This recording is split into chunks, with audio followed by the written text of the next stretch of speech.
You need to stop using the word Trinity. And the That's word clear. Bible. And anyone who argues such things should also stop using the word Bible. Yeah. We've all agreed Bob will no longer use the word Trinity.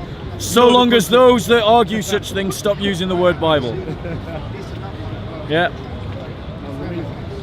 Psychology of behavior. That's what I did to study. Yeah. So I want to talk about three things. Alright. The first one is the recent terrorist attacks and why it keeps happening.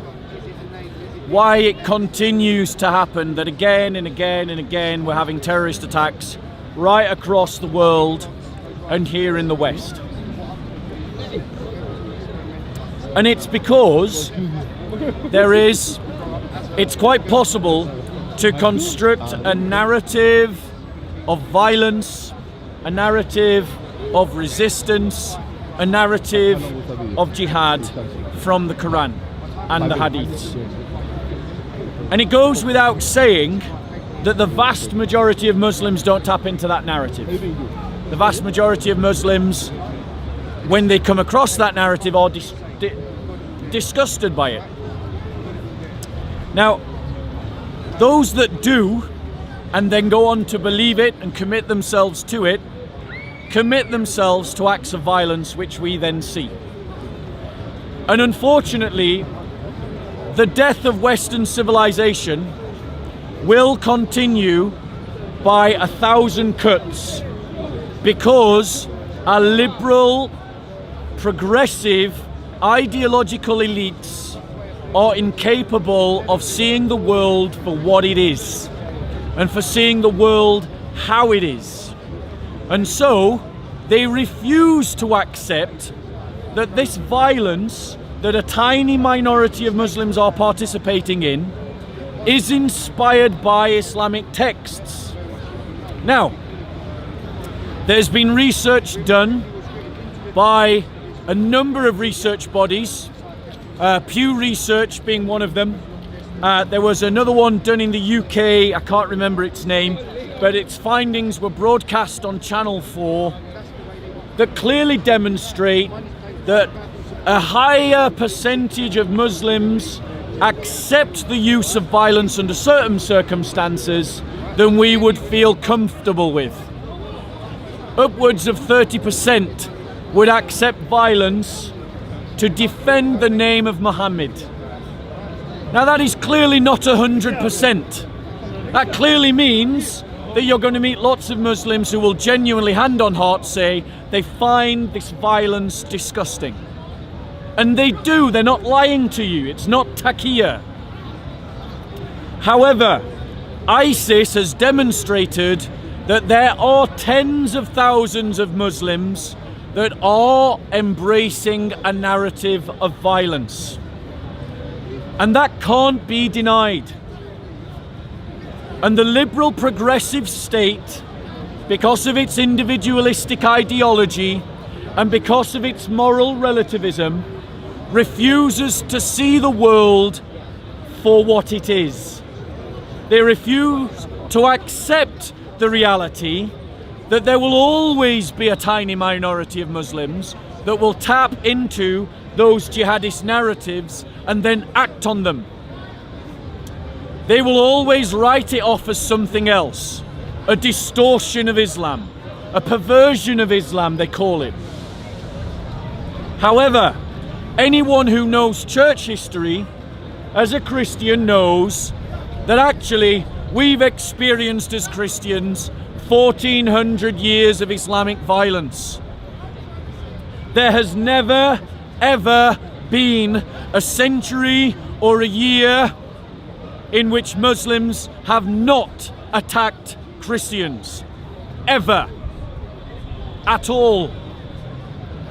And it is time for us Christians to speak our own history, to tell our own truth as an antidote to the poison of liberal progressive ideology that refuses to accept this reality. Now, we know, we've already stated, that many Muslims genuinely and hand on heart are against this kind of violence. They are. There'll always be that tiny minority that buy into it. The statistics show that that minority is numbered around maybe 2 or 3% of the overall Muslim population. 2 or 3% of 1 billion people is 40 million people. That's a big number.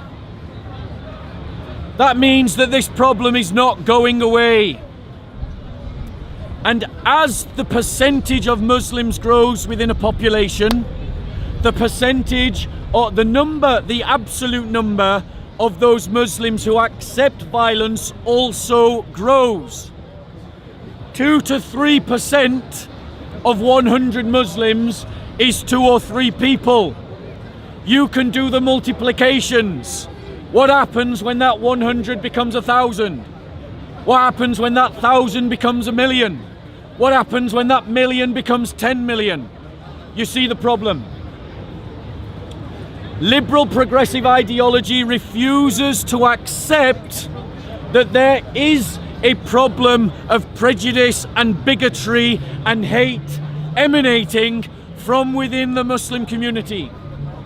That doesn't mean all Muslims have bigotry and hatred in their heart, but it means that some do, and they do for Islamic reasons. And until the liberal progressive state can accept that fact, like they accept the fact that Nazism leads to prejudice on the basis of ethnicity, they will never ever be able to address the problem of Muslim violence. You have to challenge the prejudice that is rooted in the Islamic ideology if you want to tackle the problem. You have to want to tackle that narrative if you want to tackle the problem.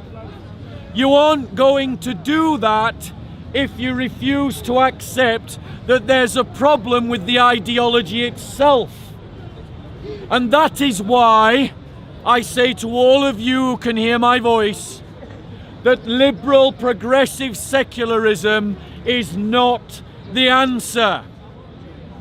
A muscular Christian faith is the answer.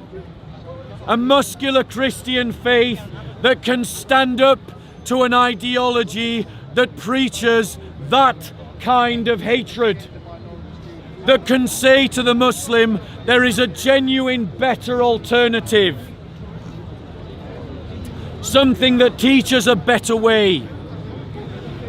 Liberal culture has to abandon the idea of relativism, that all cultures are equal, that all cultures teach the same, that all cultures have the same problems.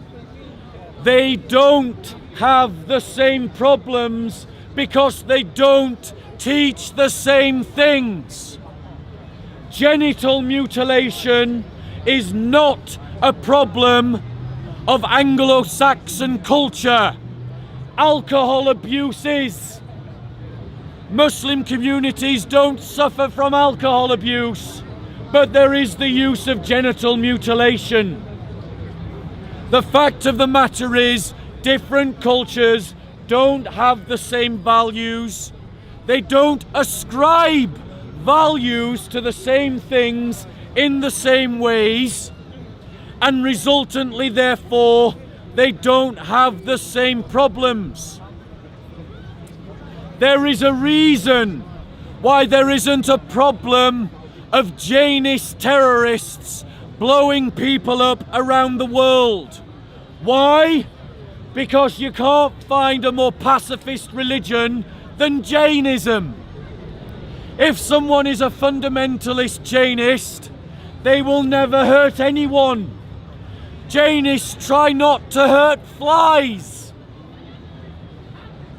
So it is wrong to say that all religions have the same problem. All religions teach the same thing.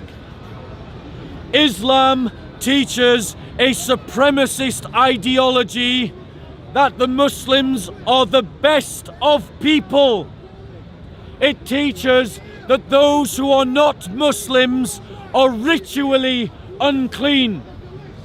It teaches that Christians and Jews should be made into second-class citizens. And I have 1400 years of church history to prove that that is the reality, not what your politicians tell you, not what your celebrities tell you. I have 1400 years of Christian experience to prove my point. And so, liberal progressive ideology will never address this point. The reality is, we have to find a better answer to this problem. And that is going to be found in an adoption of a muscular Christian faith. Now, the government is following a strategy at this moment in time to deal with terrorism. The strategy is this. Let's use a metaphor. The terrorists are fish, and the river is the vast majority of Muslims. The policy of Western governments at this time, its strategy, is to poison the river for the fish. That's the idea. To turn the vast majority of Muslims against the Islamists. That's the strategy. The evidence would suggest that it isn't working, that it isn't dealing with the problem.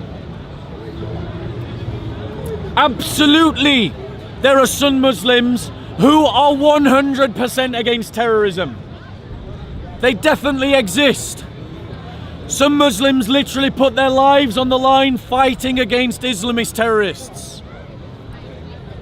However, overall, we can see that that strategy is not working. It may be the case that it's too early, and that in 80 years' time it will eventually work. But right now, ISIS has demonstrated that if anything, this supremacist ideology is gaining traction amongst more Muslims than not. There are more Muslims willing to accept it each day. The security forces are constantly exposing plots by terrorists and protecting us. The number of those plots has increased, not decreased. Now, there's another alternative. You change the course of the river. The river that was once flowing in one direction, you flow into another direction. You make the river different. In other words, you seek the conversion of Muslims. You drain the river so that the fish are easier to spot. Liberal progressives understood this when they fought. Liberals understood this when they fought against communism. They understand it when they fight against Nazism. Why do they not understand it when they fight against radical Islam? It is because their pluralist rhetoric has blinded them to options that are readily available. Now, changing the topic slightly. New topic? New topic. Okay, cool.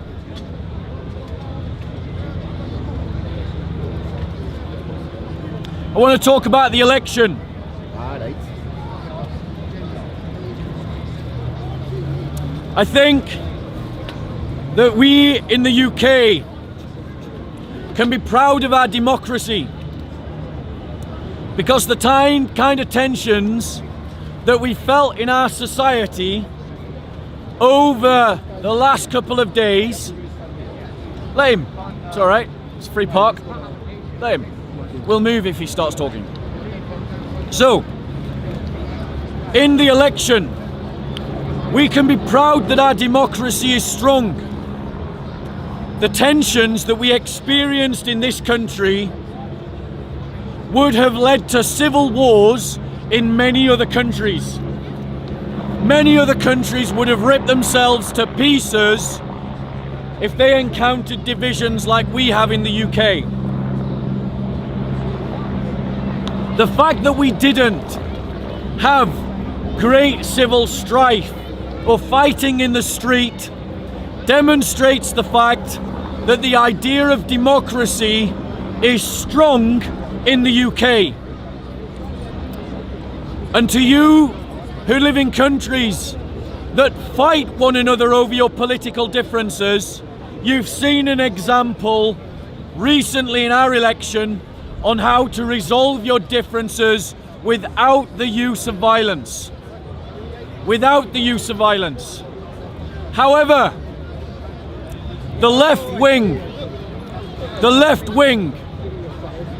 are people who are baffled by the fact that the working classes of the North have rejected them. The Labour Party is scratching its head as to why people in the North rejected them and went Tory. Well, the answer I would suggest to them is very simple. The working class, as was formerly understood by the socialists as a body politic who bought into a narrative of class struggle against the upper elites, no longer exists. There is no identifiable working class that believes in class struggle. That narrative has been rejected by the working poor, which is a much better description than working class. The working poor are patriotic. Too many leading members of the Labour Party have contempt for the idea of British identity. They have contempt for the British Army, and they have contempt for patriotism. The socialists of London, the champagne socialists of Islington, like Jeremy Corbyn, who had a private education, went to a private school, and many of his acolytes who work within the upper echelons of the Labour Party fetishise the working class of the North. They fetishise them and see them as some kind of puppy to be patronised and looked after. The Labour Party does not speak to aspiration. It does not speak to working class families who want to progress in life,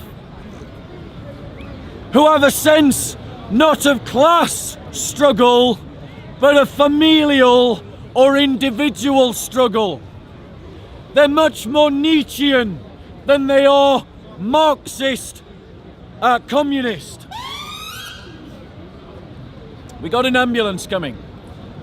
The reality is that the working class of the North are much more akin to the narrative of Tommy Robinson than they are to the narrative of Jeremy Corbyn. However, the fact remains that people are slow, as it were, to catch on to their beliefs and their political expression.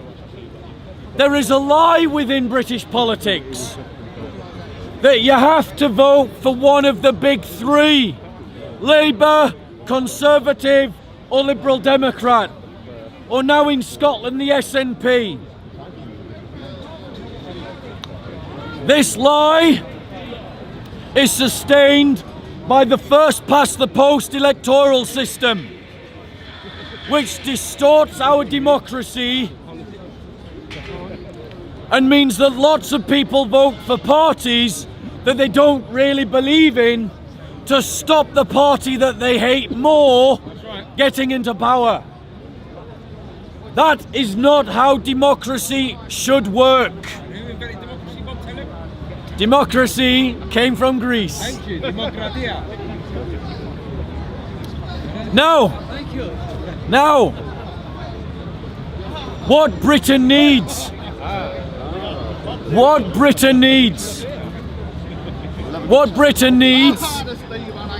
is a reform of the electoral process.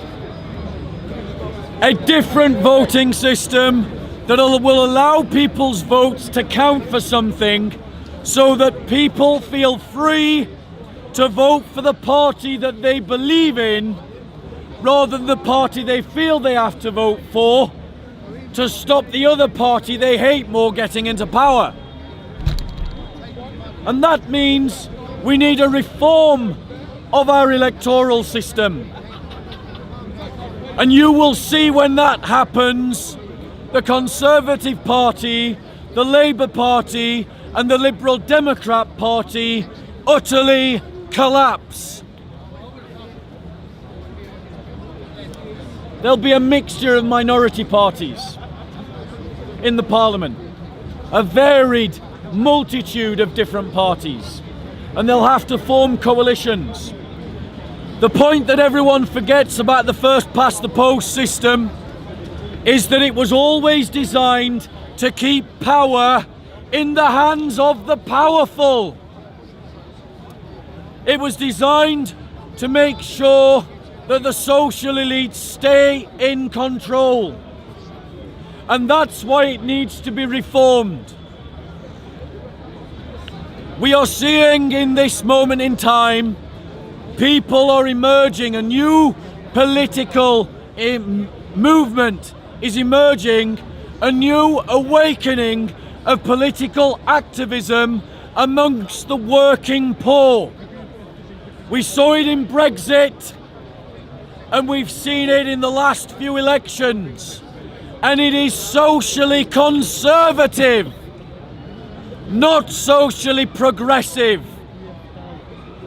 And until Labour addresses that fact and drops the ridiculous narrative of the London metropolitan elites and their fancy to do virtue signalling politics, Labour will continue to hemorrhage the vote of the working poor, because the working poor is socially right-wing and economically left-wing. And that's what Labour needs to realise about the north of England and why it lost in the north of England most recently.